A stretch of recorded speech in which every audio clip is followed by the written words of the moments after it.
Hey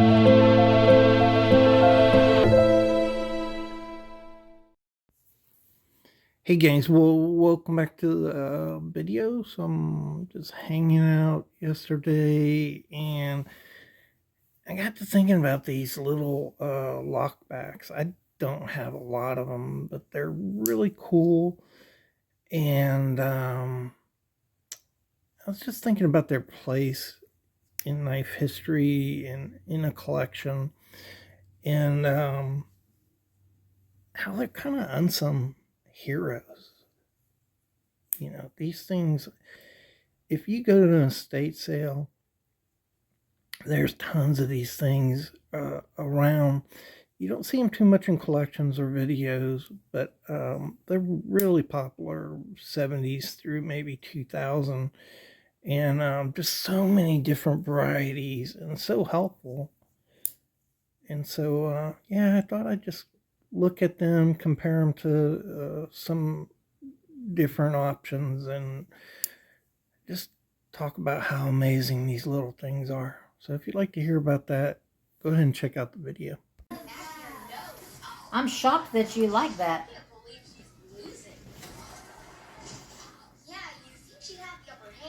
You like the way he dances? He always dances like that. Papa can do that too. Hey Olivia, Who was that dancing? Papa, we learned how to do last Look at this. Watch it. with your eyes. Oh yeah, that's the Trump dance. Mm-hmm. So are y'all big Trumpsters? Hey, I told Mom about this way before it happened. I said Trump always danced like this. That's his dance. I didn't know that. That's what Yeah. Jeff said, but it was funny because it was the Village Hey, People was Hey. the song. look what I can do. Why are you so cute? Let me see them eyes. How do you do that? A crossing. You Show cross Nana. them? Hey, welcome back to the Fortified Castle. Hi to all my viewers. Yeah, we're gonna look at some little lockbacks, man, today. This is kind of an area of collecting that is just overlooked. These cool little lockbacks are just fantastic. They're cool. They are interesting, fascinating, and they come in so many different varieties, shapes, flavors, colors. It's just amazing. And they're cheaper than ever. This old Spyderco right here, 96. Look at that. Just a little tiny lockback. You got a little choil here. Look at that choil. Got a little thumb hole here. I mean, you can really put some work on this knife. And it's just this little tiny lightweight knife. They're amazing, really.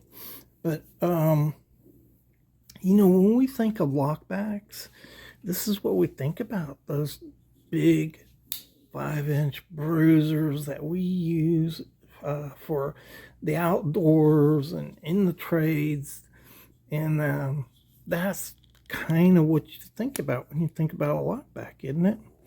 And you know, Buck came out and popularized this lockback idea in 1964, but very quickly moved to the 112, the Ranger. And this is just a smaller version of the lockback. And that started an evolution right there. So this is only 4 inches, but it's got nearly a 3-inch blade, and it can do a lot of work. And these 112s were really rugged. They were also heavy, so this is chunky, right? I wouldn't call it heavy, but man, you just feel it in your hand. And of course, nowadays there's much lighter versions, you know, like this Sprint right here. And these are really cool. They're lightweight, fairly rugged knives that you can get a lot done with them. But the activity in these lockbacks and the popularity of them led to ever smaller and smaller versions. So in the mid to late 60s, Case comes out with their LSS. I think that's what this is called. LSSP. This is 3 5/8 inches. The blade is around, let's just measure it. Boop, boop, boop, boop, boop. So the blade's around 2.5 inches, completely adequate, to do a light job, and very comfortable in the hand. You can get 3 fingers on a knife, at least I can.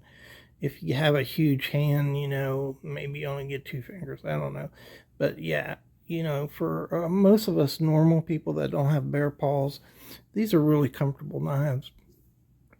And at this size right here, bam, look at that.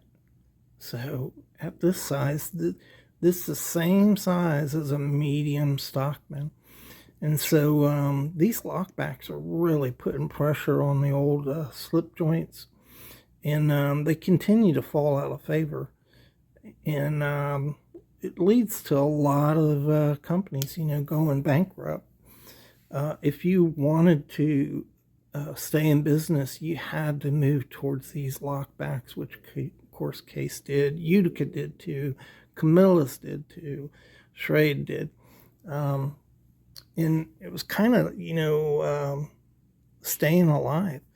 But these are fantastic little knives. Back in the 60s,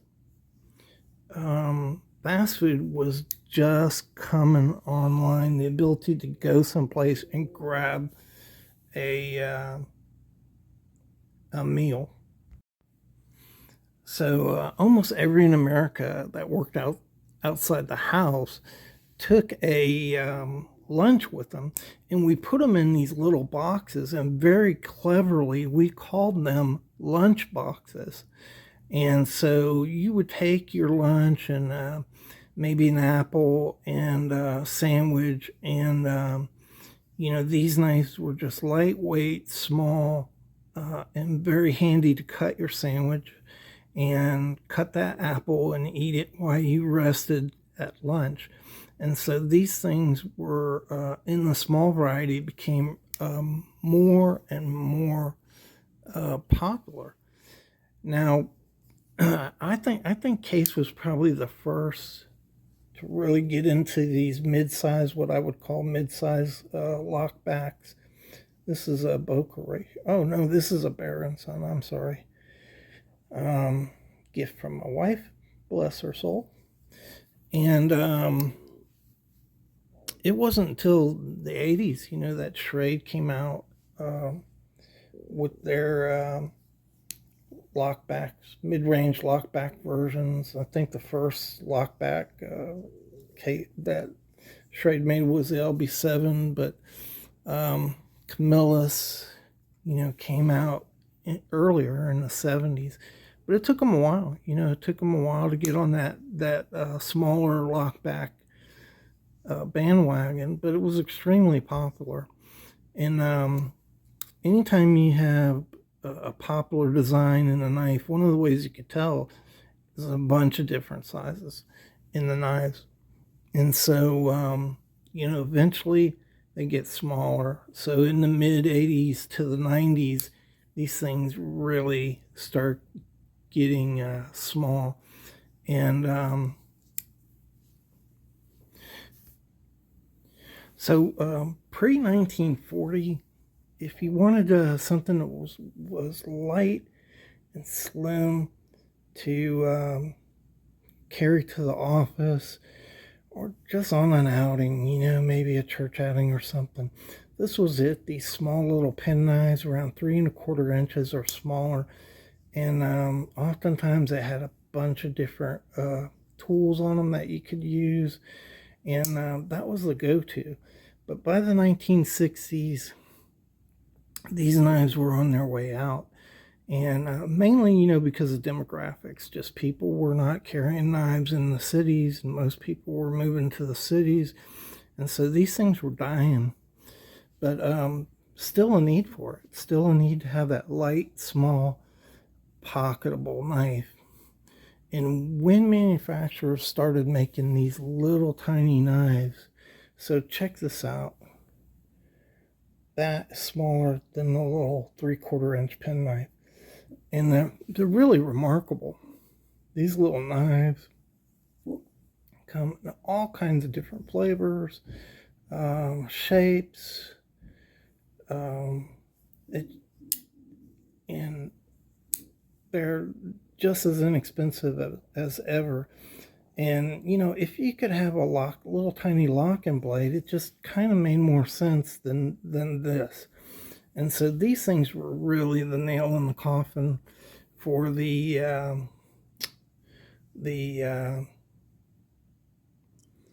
slip joint, little slip joint. And you can still get these little tiny slip joints, the penknife, but really it's just a collector market. Is why they produce them. And as a practical matter, they're just not in large productions. And most of your gent knives, small knives that would be used in an office by a banker or some other kind of professional, are going to be in this lockback range right here. And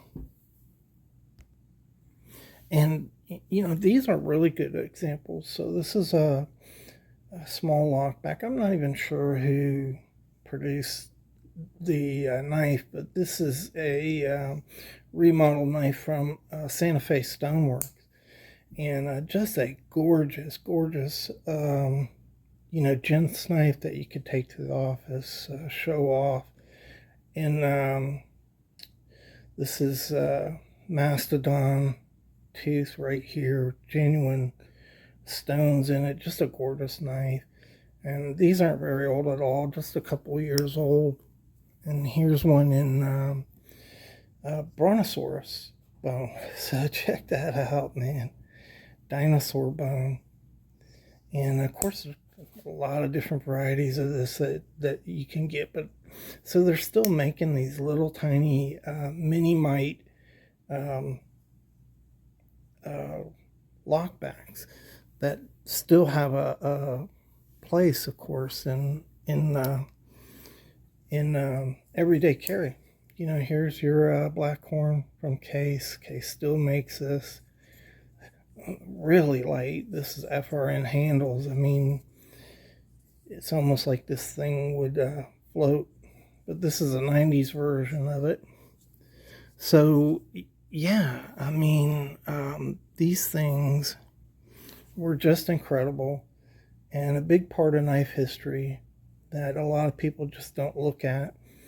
I'd like to have more of these. I really like these little lockbacks, and they're just fun little knives. This is all brass with a stainless steel insert. Look at that. And I don't know who made this thing. It's called Things to Remember. Made in Japan and imported. I'm not sure who imported it, but this is a fantastic little knife right here. Very solid. It's like a mini buck knife, all brass. So yeah, that's the deal. These things are just incredible. I just wanted to show them to you all, get you thinking about little small lockbacks and how cool they are. This is a 3 3/4 inch lockback right here, and this is 4 inches. It's an old 90s 2000 version Frost right there. Wicked little lockback there. But yeah, so I hope you enjoyed the walk down memory lane there and taking a look at a couple cool knives. I'll try to put some more videos out this week. I really haven't been feeling that great, and that's led to the video slowing down. So, yeah, thanks so much for all your support, your likes, your shares, your comments. I really appreciate it. And we'll see you in the next video.